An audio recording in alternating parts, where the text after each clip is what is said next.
ಇದು ಕೊಂದವ್ರಿಗೆ ಯಾರು ಕಂಡುಹಿಡಿಯುವಂಥ ಎಲ್ಲ ತನಿಖೆ ಆಗಬೇಕು. SIT ಅದನ್ನು ಮಾಡ್ತಾ ಇಲ್ಲ.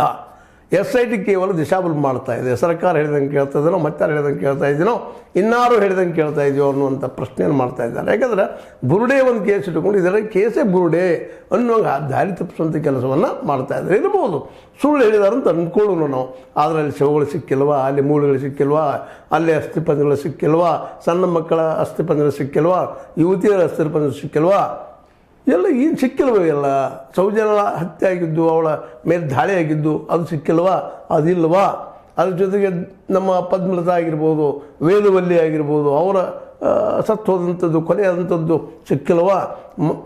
ಆನೆ ಮಾವತನ ಕೊಲೆ ಆಗಿದ್ದು ಸಿಕ್ಕಿಲ್ವಾ? ಅವ್ರ ತಂಗಿ ಯಮನವಳ ಅಥವಾ ಯಮನಾರ ಕೊಲೆ ಆಗಿದ್ದು ಸಿಕ್ಕಿಲ್ವಾ? ಯಾವ ಸಿಕ್ಕಿಲ್ಲ.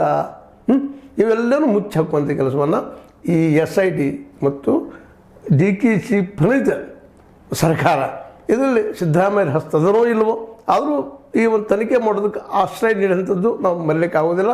ಇದಕ್ಕೆ ಮುಖ್ಯ ಕಾರಣ ಚಿನ್ನಯ್ಯನ ಪೂರ್ವ ಹೆಸರಾದಂಥ ಭೀಮ ಅಥವಾ ಈ ಮುಸುಕುದಾರಿಯ ಪ್ರಯತ್ನ, 144 ವಕೀಲರ ಪ್ರಯತ್ನ, ನಂತರದಲ್ಲಿ ಇದರೆಲ್ಲ ಒತ್ತಡದಿಂದ, ನ್ಯಾಯಾಲಯದ ಒತ್ತಡದಿಂದ ಸರ್ಕಾರ, ಅದು ಸಿದ್ದರಾಮಯ್ಯ ಸರ್ಕಾರ ತನಿಖೆಗೆ ಒಪ್ಪಿಸಿದ್ದು.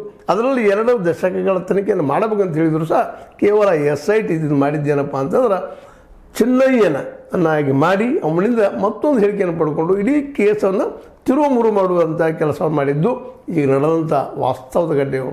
ಇನ್ನು ಅದರಲ್ಲಿ ಏನದ ಎಂತ ಇನ್ನೂ ಚರ್ಚೆ ನಡೀತಾನೆ ಇದೆ. ಅವರು ಕೊಟ್ಟಂಥ 4000 ಪುಟಗಳ ಒಂದು ವರದಿ ಏನಿತ್ತು SIT ಹೆಚ್ಚು ಕಡಿಮೆ 4000 ಪುಟ.